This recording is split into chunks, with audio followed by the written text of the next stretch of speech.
اللہم صلی وسلم علی نبینا محمد بسم اللہ الرحمن الرحیم۔ رکو نمبر 39 ہے جی، اور آیات ہے اس میں 282 اور 283۔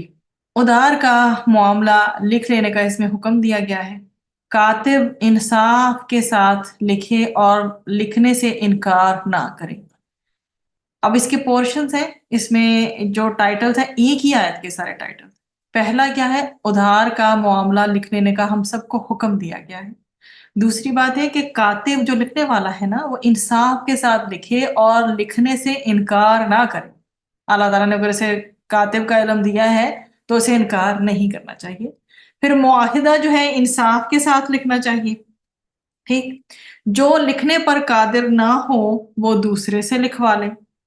معاہدہ لکھنے کے بعد اس پر گواہ بنا لیے جائیں۔ چھوٹے بڑے ہر قرض کو لکھ لینا مفید ہے، کیونکہ آپ کو پتہ ہے ہماری میموریز میں یہ چیزیں نہیں رہتی، ہمیں تو کل کا حساب یاد نہیں رہتا، سال یا 2 سال بعد کیا یاد رہے گا۔ ہاتھوں ہاتھ تجارت ہو تو نہ لکھنے میں حرج نہیں۔ اب جب ایک چیز کسی نے کوئی خریدی ہے، ٹھیک ہے، دوسرے نے اس کی پیمنٹ اسی وقت کر دی ہے، تو ضرورت نہیں ہے کہ اسے لکھا جائے۔ ہاں، اگر آپ کو یہ اندیشہ ہے کہ کل کو وہ بندہ مکر ہی نہ جائے تو پھر آپ کے پاس ثبوت ہونا چاہیے، کیونکہ آپ کو ہر طرح کے لوگوں سے آپ کا جو ہے واسطہ پڑتا ہے۔ ایک تو سودا جب ہو رہا ہے تب جو گواہ بنایا جاتا ہے نا، اور اسی طرح سے جو کاتب ہے لکھنے والا اور جو گواہ ہے، دو ہی تو پروف ہیں، ایک لکھنے والا وہ اور ایک جو گواہ ہے۔ اب ان دونوں کو کسی صورت نقصان نہیں پہنچنا چاہیے، یہ حکم ہے۔ پھر آیا نمبر 283 ہے، حالت سفر میں کاتب نہ ملے تو کوئی چیز گروی رکھ دی جائے۔ گواہی چھپانے کی پھر ممانعت آپ کے سامنے ہے۔ اب آغاز کرتے ہیں۔ یہ جی آیا نمبر 282 ہی ہے جو آپ کے پاس تین جو اس طرح سے پورشنز میں آئی ہے۔ یا ایہا الذین، اے لوگو جو آمنو ایمان لائے ہو، اذا جب تم باہم جو ہے لین دین کرو، بدین کس کا؟ قرض کا۔ اسے آیت دین کہا جاتا ہے اور قرآن کی سب سے لمبی آیت ہے۔ الی اجل مسمی، ایک مقررہ وقت تک، فاکتبوہ تو لکھ لو اسے۔ وَلْيَكْتُبْ اور چاہیے کہ لکھے، بینکم درمیان تمہارے، کاتبن ایک لکھنے والا، بالعدل ساتھ عدل کے، ٹھیک؟ یہاں تک اگر آپ اس کے ترجمے کو اور پورشن کو دیکھیں نا تو ساری کی ساری آیت کے رول ترجمہ پڑھتے پڑھتے، آیت کا ٹیکسٹ پڑھتے پڑھتے کلیئر ہوتے جاتے ہیں۔ یا پہلا آرڈر جو ہے یہاں کور ہو رہا ہے کہ اے لوگو جو ایمان لائے ہو، جب تم لوگ آپس میں لین دین کر رہے ہو نا، اسپیشلی قرض کا جو لین دین ہو رہا ہے اور ایک مقررہ وقت اس کا طے ہو گیا ہے، تو کیا کرو؟ اسے لکھ لو۔ اور دوسری بات اس میں ساتھ یہ بھی ایکسپلین کی جا رہی ہے کہ تمہارے درمیان لکھنے والا ایک کاتب ہو، جو لکھنے والا ہو، اور یہ کاتبہ سے جو ہے وہ نکلا ہے، کاتبہ اس نے لکھا، اور کاتبن فاعلن کے وزن پہ لکھنے والا جو ہوتا ہے، ٹھیک ہے؟ اب جس نے لکھنا ہے وہ یہ نہ ہو کہ دونوں پارٹیز میں سے جو اس کی وہ پارٹی دل کو لگتی ہے اس کو زیادہ اہمیت ہے، ٹھیک ہے؟ اور یہ کہ کل کلا کو اگر وہ چیز سامنے لائی جاتی ہے تو وہ مکر جائے، نہیں، وہ عدل کے ساتھ ہی پھر اپنی جو ہے نا اس سے لکھنے کے عمل کو عدل کے ساتھ ہی قائم رکھے۔ ولا اور نہ، یا ابا انکار کرے، وہ پھر انکار بھی نہ کرے۔ اللہ تعالیٰ نے یہ اگر اسے اتنی خوبصورت صفت دی ہے کہ وہ کاتب ہے، لکھنے والا ہے، تو وہ انکار نہ کرے۔ کاتبن لکھنے والا، ٹھیک ہے؟ ان کے یکتبہ وہ لکھے، کما جیسا کہ علمہ سکھایا اسے، کس نے؟ اللہ سبحانہ و تعالیٰ نے۔ نہ ہوتی توفیق تو نہ لکھنا آتا اس کو۔ فلیکتب پس چاہیے کہ وہ لکھے۔ وَلْيُمْلِلْ اور چاہیے کہ املا کرائے، الذی وہ شخص، علیہ جس پر، الحق حق ہے، وَلْيَتَّقِ اور چاہیے کہ وہ ڈرے، اللہ سے، ربہ جو رب ہے اس کا، ولا اور نہ، یبخس وہ کمی کرے، منہ اس میں سے، شیئن کسی چیز کی۔ فَإِن پھر اگر کانا ہو، الذی وہ شخص، علیہ جس پر، الحق حق ہے، سفیہن نادان، او یا ضعیفن کمزور، او یا لا یستطیع نہیں وہ استطاعت رکھتا ان کے یملا املا کرائے ہوا وہ فلجملل پس چاہیے کہ املا کرائے ولیہ سرپرست اس کا بالعدل ساتھ عدل کے. یہ انشاءاللہ آپ کو اب آگے میں سارے آسان ٹرمز میں سمجھاتی جاؤں گی. وَاسْتَشْهِدُوا اور گواہ بنا لو شہیدینی دو گواہ. ٹھیک ہے.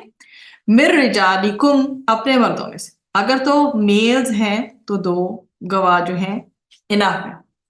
فائن پھر اگر لم نہ یکونا ہوں وہ دونوں راجلینی دو مرد اگر وہ دو مرد جو ہیں اویلیبل نہیں ہیں فراجلن تو ایک مرد ہو وامرأتانی اور دو عورتیں ہیں ممن ان میں سے جنہیں ترضونا تم پسند کرتے ہو من الشہداء گواہوں میں سے ان کے تضل بھول جائے احداہما ان دونوں میں سے ایک. ٹھیک. ایک تو مرد ہو گیا اور باقی دو عورتیں جن کو تمہیں ٹرسٹ ہے جن پہ وہ آپ دو عورتوں کو چوز کر لو کہ وہ گواہی دیں گی. اور دو عورتیں جو ہیں ان میں سے اگر ایک سپوز بھول جاتی ہے تو دوسری اسے یاد کروا دے. فَتُذَكِّرَ تو یاد دہانی کرا دے احداہما ان دونوں میں سے ایک الاخری دوسری کو ولا اور نہ یأبا انکار کریں الشہداء گواہ اذا ما جب بھی دعو وہ بلائے جائیں. ولا اور نہ تسعمو تم جو ہے نا اکتاہٹ محسوس کرو بیداری محسوس کرو ان کے تکتبوہ تم لکھ لو اسے صغیرن چھوٹا ہو او یا کبیرن بڑا ہو الی اجلہ اس کے مقررہ وقت تک. ذالکم یہ اقسط زیادہ انصاف والا ہے عند نزدیک اللہ کے وہ اقوام اور زیادہ درست ہے للشہادتی گواہی کے لیے وہ ادنا اور زیادہ قریب ہے اللہ کے نا ترتابو تم شک میں پڑو ریب سے جیسے شروع میں آیا تھا نا لا ریب فیہ اس طرح سے. اللہ مگر ان یہ کہ تکونا ہو تجارتن تجارت حاضرتن حاضر تدیرونہا تم لین دین کرتے ہو جس کا بینکم آپس میں فلیسا تو نہیں ہے علیکم تم پر جناح کوئی گناہ اللہ کے نا تکتبوہا تم لکھو اسے. وَأَشْهِدُوا اور گواہ بنا لو اذا جب تبایعتم باہم خریداری جو ہے وہ کرو خرید و فروخت کرو تم آپس میں. ٹھیک ہے. ولا اور نہ یضار نقصان پہنچایا جائے کاتبن وہ جو لکھنے والا ہے اس کو. ٹھیک ہے. کاتب کو. ولا اور نہ شہیدن گواہ جو کہ گواہ ہے آپ کے پاس. وَإِنْ اور اگر تفعلوا تم ایسا کرو گے فَإِنَّهُ تو بے شک وہ فسوق نافرمانی ہے بکم تمہاری واتقوا اور ڈرو اللہ سے وَيُعَلِّمُكُمْ اور سکھاتا ہے اللہ سبحانہ وتعالی تمہیں اللہ واللہ اور اللہ بکلی ہر شیء چیز کو علیم خوب جاننے والا ہے. یہ جی آپ کے سامنے اس کی ٹرانسلیشن ہے با محاورہ. اس کو دیکھتے ہیں پھر اس کو پورشن وائز جو ہے وہ لے کے چلتے ہیں. اے ایمان والو جب تم کسی وقت جو مقرر تک ٹھیک ہے جب تم کسی وقت مقرر تک آپس میں ادھار کا معاملہ کرو تو اسے لکھ لیا کرو. ایک پرسن نے کسی سے کوئی چیز ادھار لی ہے تو اس معاملے کو لکھ لو اور چاہیے کہ تمہارے درمیان لکھنے والا جو ہے انصاف سے لکھے اور لکھنے والا لکھنے سے انکار بھی نہ کرے جیسا کہ اس کو اللہ نے سکھایا ہے سو اسے چاہیے کہ لکھ دے اور وہ شخص بتلاتا جائے کہ جس پر قرض ہے اور اللہ سے ڈرے جو اس کا رب ہے. مطلب وہ بھی پھر غلط بیانی نہ کرے اللہ سے ڈرے اور اس میں کچھ کم کر کے نہ دکھائے. اور پھر اگر وہ شخص کے جس پر قرض ہے بے وقوف ہے یا کمزور ہے یا وہ بتا نہیں سکتا تو اس کا کارکن مطلب اس کا ولی جو بھی ہے نا جو اس کا سرپرست ہے ٹھیک طور پر لکھوا دے اور اپنے مردوں میں سے دو گواہ کر لیا کرو. پھر اگر دو مرد نہ ہوں تو ایک مرد اور دو عورتیں ان لوگوں میں سے جنہیں تم گواہوں میں سے پسند کرتے ہو تاکہ اگر ان میں سے ایک بھول جائے تو دوسری اسے یاد دلا دے اور جب گواہوں کو بلایا جائے تو انکار نہ کریں، اور معاملہ چھوٹا ہو یا بڑا اس کی میعاد تک لکھنے میں بالکل بھی سستی نہ کرو۔ یہ لکھ لینا اللہ کے نزدیک انصاف کو زیادہ قائم رکھنے والا ہے اور شہادت کا زیادہ درست جو ہے نا شہادت کو زیادہ درست رکھنے والا ہے، اور زیادہ قریب ہے اس بات کے کہ تم کسی شبہ میں نہ پڑو۔ اب یہ دیکھیں نا کہ جب لکھا نہیں جاتا تو ڈاؤٹس میں ہوتا ہے، انسان کنفیوز ہوتا ہے کہ کتنی اماؤنٹ تھی ٹوٹل، کب دی تھی، کب لینی تھی، کسی بھی طرح کی کنفیوژن جو سوچی بھی نہیں ہوتی نا دور دور تک وہ بھی آ سکتی ہے۔ مگر یہ کہ سوداگری مطلب تجارت اگر ہو رہی ہے، وہ ہاتھوں ہاتھ کام ہو رہا ہے اسی کے اسی وقت، جسے آپس میں لیتے دیتے ہو، پھر تم پر کوئی گناہ نہیں کہ اسے نہ لکھو۔ جو کام اسی کے اسی وقت ختم ہو گیا تو بے شک اس کو نہ لکھو، اور جب آپس میں سودا کرو تو گواہ بنا لو، پھر جب آپس میں کوئی سودا ہو رہا ہے اسے جو ہے وہ گواہ بنا لو، اور لکھنے والے اور گواہ بنانے والے کو جو بھی لکھنے والا ہے، یہ خاص پہلے بھی ہم اس چیز کو دیکھ کے آئے، اور اسی طرح سے جو بھی پھر گواہ ہے اس کو تکلیف نہ دی جائے۔ آپ کو ان سب چیزوں کو پڑھتے پڑھتے اب یہ یاد آ رہا ہوگا عدالتوں میں گواہ کے پہنچنے سے پہلے اس کو کیسے نقصان پہنچایا جاتا ہے، کیسے بھی کیسز ہوں، کیسے المیہ ہے ہمارے معاشرے کا کہ گواہ اپنی جان پر جو ہے نا بازی لگا کر گواہی کے لیے نکلتا ہے، حق پہ جاتا ہے ایک بندہ، اور آپ نے کئی دفعہ یہ سنا ہوگا کہ اس بیچارے کو نقصان نہ پہنچایا جائے، کیسے ممکن؟ تو اللہ سبحانہ و تعالیٰ ہدایت دے سب کو کہ وہ اللہ کی کہ وہ کہتے ہیں نا اللہ تعالیٰ کے غضب کو للکارتے ایک طرح سے، اور اگر تم نے انہیں تکلیف دی تو تمہیں گناہ ہوگا، اور اللہ سے ڈرو، اور اللہ تمہیں سکھاتا ہے، اور اللہ ہر چیز کا جاننے والا ہے۔ اب یہی تک رکھتے ہیں اور ہم جو ہے آیت کو دیکھتے ہیں۔ دیکھیے جی آپ کے سامنے ہے شروع میں تداینتم، جو نئی چیز ہے، تم نے ایک دوسرے کو قرض یا ادھار کا جو معاملہ تمہارا ہو رہا ہے اس کو لکھ لو۔ کیا آجلن ہے پھر آگے، اس میں آجلن میں کیا ہوتی ہے؟ مدت ہوتی ہے، وقت ہوتا ہے، مہلت ہوتی ہے، ٹھیک ہے، اور کون سی ہوتی ہے؟ وہ مسمى، مقرر ہوتی ہے، ایک متعین ٹائم کر دیا جاتا ہے، معین ٹائم ہوتا ہے، ٹھیک ہے، اس کا پھر باقاعدہ اس جو سودا ہوتا ہے اس کا باقاعدہ سم ٹائم نام بھی رکھ دیا جاتا ہے۔ اس کے بعد ہمارا املا کرانے سے متعلقہ تھا ایک والجمل، ٹھیک ہے، تو یہ جو ہے املا کرانا، مطلب املا کرانے کا مطلب ہوتا ہے کیا؟ لکھوانا، ٹھیک، اور اس کے بعد یبخس ہے آپ کے پاس یہ، اور اس یبخس کا مطلب ہوتا ہے کہ کسی بھی لحاظ سے کمی نہ کی جائے، ٹھیک، جب جو بھی لکھا جائے انصاف کے ساتھ لکھا جائے۔ اب یہ آیت چونکہ آگے پیچھے بہت پورشنز میں ہے تو میں نے اب اس پوری کی پوری آپ کے سامنے ایسے کھول دی ہے۔ اب یہ دیکھیے جی اس کی ایکسپلین کرنے کی آسان لفظوں میں کوشش کرتی ہوں۔ اسلام سے پہلے دنیا کا تمام جو کاروبار تھا نا صرف زبانی ہوتا تھا، لکھنے لکھانے اور جو بھی کوئی دستاویز وغیرہ بنتی ہے نا اس کا کوئی دستور نہیں تھا پراپر، جو ایک طریقہ کار ہوتا ہے۔